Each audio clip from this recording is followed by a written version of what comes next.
this inning when we ready. Well, great night. You know, I got a lot of respect for those guys. I've known Jordan for a while, and he gets those guys to play extremely hard. And they've got a great identity. You know, they know exactly what they're trying to do in a game. And they got 18 offensive rebounds on Florida Gators, and you know, they're going to play really physical. They're going to get out and press. They're going to get out and pressure you. I thought they did a really good job being the aggressor in ball screen coverages in the first half, and you know, hedged us and semi-trapped us. You know, at times, and made it really hard for some of our guards to get the ball out. And then really in the half court, you know, the first half, it was 10-0 on the offensive backboard. You know, they were plus 10. And I just thought they were the aggressor. But I thought it turned there with about 2.5 minutes to go before halftime. And I thought it started to look like things were getting away from us a little bit. And our guys responded. And that's what this group has been about. And you can see it in these last couple games, you know, at Belmont, get down 6, you know, before to go. Tonight, looks like nothing is working. Looks like we can't run offense. Looks like we can't get the ball out of the ball screen. Looks like we can't get a rebound. We look a little deflated. They got all the energy. They're getting bench warning and clapping about it. And, you know, they got all the momentum. And but you know what? And he wouldn't mind me sharing this with you guys, but there was a chance Tyrese Hughes wasn't going to play tonight. And Davis Molnar's been playing well, right? Cooper Bowser's been playing really well. Garrett He's been playing really well.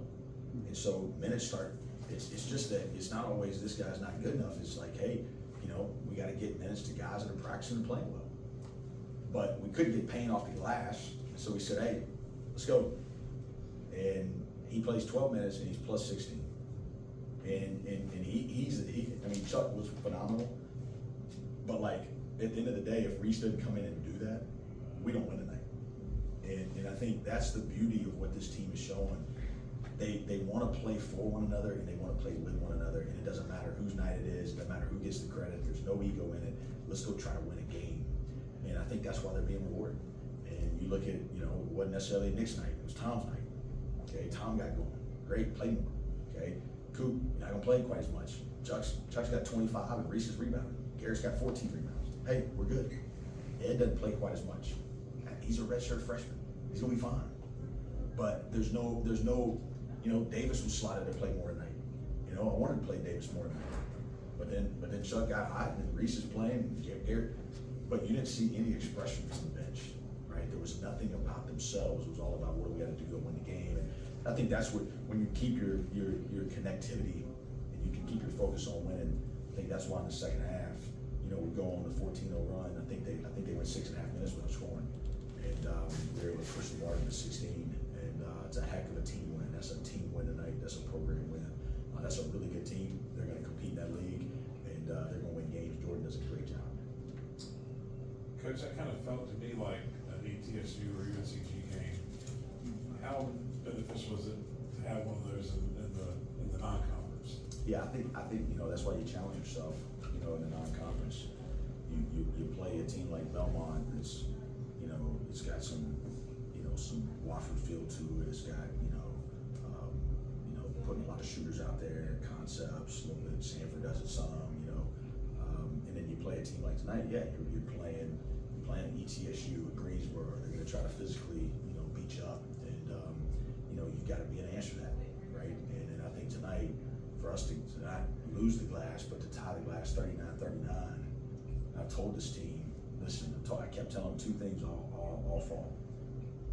They're not gonna recognize you. If you buy into being a team, they're not gonna recognize you. Right? Nobody anticipated this group to come out here and defend like we're defending. That wasn't written about. You guys weren't writing about that, right? And all of a sudden you see a team go out there and we look like we know how to lock up. And I told them the second thing is, we're big, we gotta go play big. It don't do you any good to be big and not play big. We gotta go play big. Right? Don't let somebody come in here and say, hey, they're gonna punk you. Like, you gotta go play big. And I think tonight that's what they did, right? They showed like, hey, we're gonna go rebound. And we didn't do a great job on the first half, but we're big too. And I think it's buying into, you know, Garrett. It's like, well, can he be a 4? Yeah, Garrett can be a 4. Looks like it's working out all right. You know, but he's playing physical. He had 14 rebounds tonight. And so he's playing the game with an aggression and a physicality that we can do that. right? And sometimes you think in the game, like you're either skilled or you're tough. No, like the best teams, like you're skilled, you're smart, and you're tough. And we've got to keep building that. And I'll be honest with you, I mean, nobody's a finished product right now, but it's not like we're out here starting 5 seniors. You know, it's not like we got a bunch of, you know, 50-year COVID guys out there. And I think you're seeing guys, you know, Coop's a true sophomore, Ed's a redshirt freshman, right? Mason's a true freshman. You got some guys like Chuck, he's got 2 years. Tom's got 2 years left. Like, you're seeing some guys that are growing right in front of you. And then you got PJ with the experience there, you got Nick with the experience there, and Garrett, and you're coupling all that. But the best thing that this group's doing is they're buying into playing to the values. Are you willing to be a great teammate? Can we get back to flying around on defense? How we built this whole thing? And can we move and share the ball? And this team is trying to play to that identity. And when you play to identity versus self, you get rewarded with wins. And you know, we could be sitting here 1-2 easily, right? Belmont could have beat us. We know that. Like, if that shot doesn't go down, we lose. Okay, and tonight, like, the game's getting away from us a little bit, but because of team and because of our connection and because of us drawing to the values, I thought that's what gave us a chance to win that game. Coach, you know, first of all, I think this is the first game where somebody's got a little bit of film on it, and kind of can scout you a little bit better. It was pretty obvious to me they were going to take Nick away, and it forces. This is the first time in turn that I think it forced other guys to kind of step up and make shots. Is that something as a coach that you know is going to happen, or is it nice to see somebody take a leadership role and step up and have the confidence like a Charles Johnson did tonight? Yeah, I think it's the go-to guy's going to be the open guy, and we got a lot of playmakers out there. And, you know, teams have film. I mean, teams get the scrimmages. You know, like Belmont probably had the Auburn exhibition. You know, like they obviously had call the international. They can be shoot. You know, like people know. You got all the synergy film from Barry, who's averaging 20 a game. That they chose to play it a certain way, and they were really aggressive with ball screens. We started setting less ball screens, and then Tom got hot. And so some of those calls, you know, I mean, I thought one of the biggest plays of the game was when Tom got fouled. You know, and that action.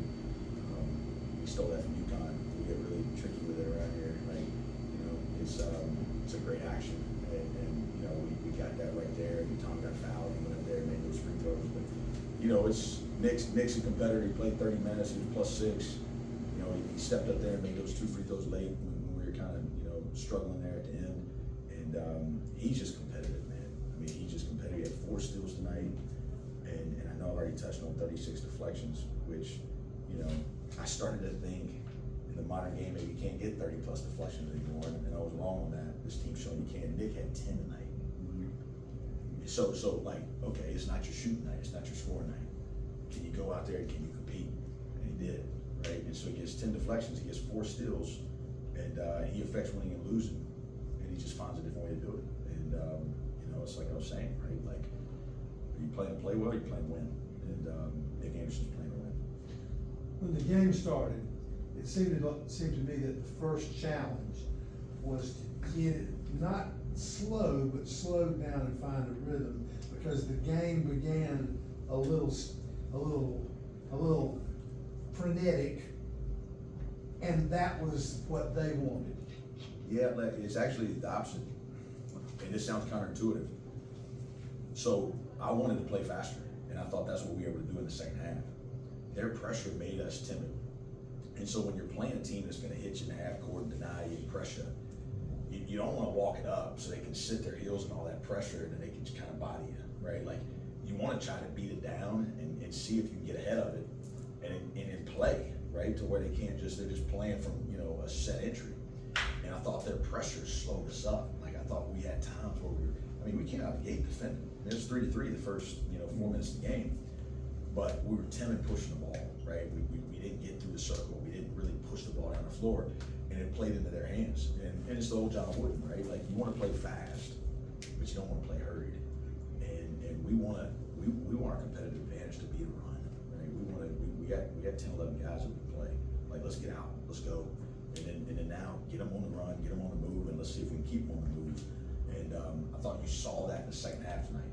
You know, PJ gets, we start pushing, we start kicking ahead, we start getting some rim runs, and then now all of a sudden, you know, you want to be clean, But that was actually a huge part of the game plan. Could we get the tempo, to where our depth could come into play? And I thought that ended up playing out how we wanted it to. The first part of the game, we take 2 bad twos at the rim. We have a bad turnover. We bring the ball up the court slow, and it just kind of plays in their hands. And I thought as we picked up tempo, we played better. Coach, I want to ask you about PJ Smith's game tonight, because he had 3 turnovers fairly early, and he was, hounded all night. He's already got, the hand all taped up. He's getting beat around a little bit. I thought the way he competed without, you look at it, he's thrown 7 fouls, he has no fouls, but he has 4 steals and all the assists, the rebounds, the points, and everything else. To play that in that kind of game without getting a foul and drawing 7, that's got to be that's a pretty great night. Y'all heard me say it before, but Brad Stevens always says the game honors toughness, and it does. PJ, he's as tough as they get, and I did think they had him a little rattled at first. Listen, this is his second game as a point guard for the Paladins. That's it's third game for Garrett at the 4 for the Paladins. So we're shifting those roles, and this is the first time he's been hedged like that. Even Auburn didn't come out and hedge the ball screen like that. So you got to feel it, and then I got to help him with it. We got to put him in concepts so that he can get the ball out a little quicker. But he didn't lose his composure, and that's one thing he does. He plays a game with a very poker face. Right? He really does a good job keeping his composure. And man, he hit that 3. Probably 6-7 minutes into the game. I felt like that was okay, good. Saw it go down. We got off of some ball screens. We started trying to get more of some of our flare screens and screen action off the ball a little bit. But he's just tough. He's just tough. He plays hard. And I thought as he got a little bit more comfortable, he's hard on himself, so he doesn't want to make mistakes. So sometimes when he makes a mistake, he thinks about that mistake a little too long. I want him to just have a short-term memory. Just get off of it, go do the next right thing, and just go lead this team. I thought the last 30 minutes of the game, I thought he did that. Coach, there were 2 plays there in the first half where it seemed like they were just charging the perimeter and just selling out to not let you guys shoot from the perimeter. And then I think it was Garrett had one on a backdoor feed, and then Nick had one where it appeared as he was going to shoot, and then hits the back cutter at the last second. Just in general, having guys that have the ability to not only shoot but are skilled enough to be able to make that split decision, is that something that is more impromptu, or is that something you guys work on? For this game particularly, but yeah, we work on that a lot. We thought a big key to the game tonight. We needed to run them, we needed to cut them, and we knew that the pressure was going to be intense. We knew it was going to be real. I think when they were having advantages, our feet weren't moving. When we were having advantages, our feet were moving, and I think that typically we've always been a great cutting team, and we got smart headed players. You got to make decisions. You got to see what's in front of you. You got to figure out what's going on. But like second half, we got Gio on the baseline, burn right there for the dunk. We had multiple cuts that felt like watching the game, I thought we could even do a little bit more. But you want to run to the ball, but that kind of feeds into what they're doing, and you got to be willing to cut. Sometimes cutting is sacrificial, but if you can cut and you can cut hard, you can create scoring opportunities. But more than likely, you're going to create help. And if you can pull help or set pressure, now we can kind of loosen up the next play. You can kind of get some advantages there. And so, the cutting was important. I thought we struggled with it at the beginning of the game. I thought their pressure was kind of keeping our feet still. But as we got our feet going, you can see, we were able to loosen some things up. And like I said, 14 turnovers, a touch too high. But when you're playing a team that plays like that, fortunately, we created 14 turnovers. So, you look at the turnover margin, we were actually +1 points off of turnovers, and I thought that was a huge part of the game. This team, it seems to me, is unique among yours because it has had to be assembled so quickly and made cohesive. And I wondered how much of a challenge that has been, and for what preparation, what did you do to prepare for this task? Well, I think, you know, when you go through a year, last year, there was a good year, but not a great year. And, you know, you look at games and you win 17, which we kind of laugh about that, right? Like, it's like, hey, we still have a winning season. It's not, we made it to the semifinals, but we didn't quite have the year we thought we could have. You gotta assess that from myself to everything, right? And, you know, when you go into a recruiting period, you gotta make sure you hit on those things that you feel like you need to improve in. And, you know, you go back in those situations and you're like, okay, how do we build all this? Like when we were winning 7, 9 games, 11 games, like we made some decisions and you're like, well, how do we build this? So let's not have success and beat Virginia, let's change, right? Let's get back to who we are. And, you know, we identified the things that we felt like we needed there, right? And it's the whole Greg Popovich, right? You gotta find players that are over themselves. You gotta find people that wanna be about the team. And you can see when you watch us play, like our guys care for one another. Yeah. They wanna play for one another. The game's fun. This game is about synergy, right? Like, we've gotten into this world right now. We think this is golf and tennis out here. This isn't golf and tennis. This is basketball. Like, this is art. This is 5 guys working together. And there's certain talents that like you're gonna need to be able to produce buckets. But at the end of the day, like if you want to get to your absolute best, you got to get 5 guys working as one. And so we really watch that in recruiting. Like can we find some guys that really want to pour into the team? And you know, then the whole summer was about connection. It was about reestablishing our connection and really making sure we got to know one another. And then we had to spend the fall really working on our leadership. And I had to really get involved in helping our team be better. And because you look at it, just game after game, we just didn't close, we didn't finish well. And you know, the fun thing right now with this group, when you go out there on the court with them, like they like one another, and they like playing for one another, and they're connected, and I think you're seeing that. And you gotta find a group that wants to do that. And the portal's gonna make it hard, right? Because it's quick. I mean, it's quick now. I mean, that thing opens up, and then hey, you almost go into you go into PI mode, right? You got to find out a lot of information really quickly. And I think right now, like, hey, you know, people say you can't do programming anymore and this stuff. Like, you can still do programming. There's no doubt about it. You better have an identity. Like, you better know what you're going to recruit to and what you need in order to be able to play to your values, because it's going to happen so fast. And if you don't, like, you might have a lot of talent, but like, are you going to have a team? And I think for us, it just fits. It fits the whole.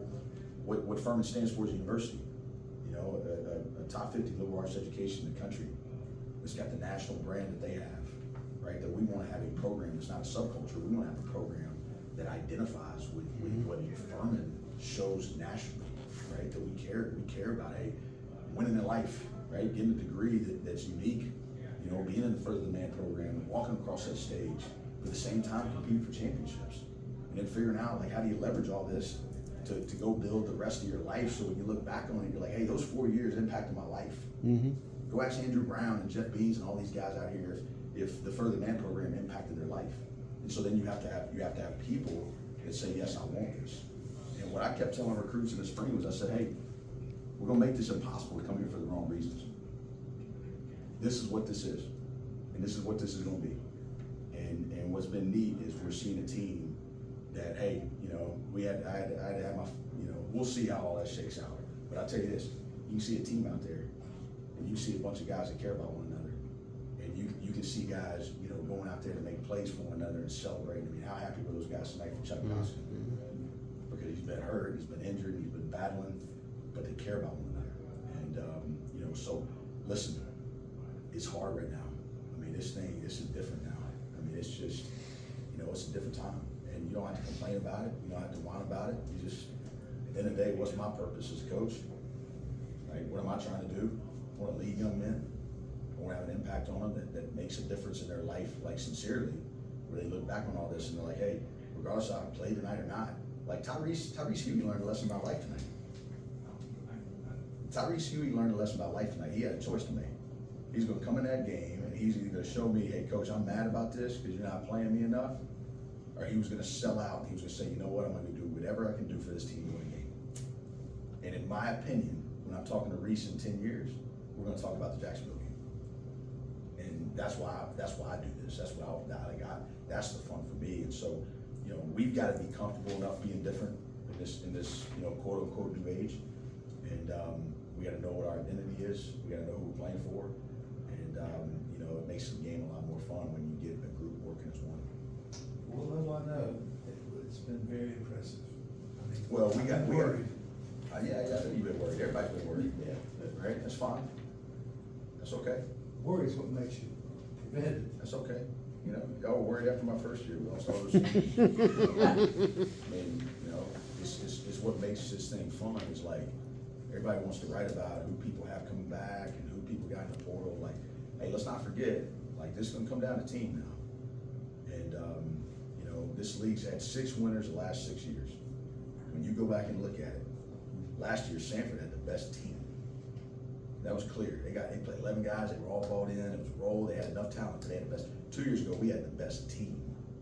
We had leadership that was unique. We had Mike Bothwell. We had Jalen Slauson. We had guys that worked around it, right? We had great roles, everything, and we had the best team. We won.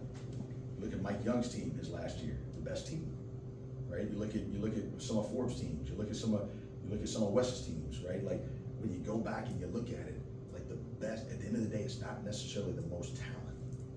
It's going to be the best team. And I think the challenge in all this is like, you know, hey, Warren Buffett, man, be fearful and greedy and fearful. Like, I get it. Like, hey, you got to get in that portal. Well, you better figure out how to assemble a team. And, you know, I think that's something that we've gotten comfortable saying this is what we want to go do. And then we'll let the noise be the noise, you know, but we're having fun. And we got a group that's willing to play for one another. And that doesn't mean we're going to win them all. Let me be clear about this. We're a long way from a finished product. I mean, we fumble around and threw that thing all over the gym trying to close this game out just there. There's some things we're gonna have to keep getting better at. But if our spirit stays right, if we keep playing to the values, if we keep things in perspective about what this is all about, I think what you're gonna see is this team's they're not done, they're gonna keep getting better. Awesome, thank you so much.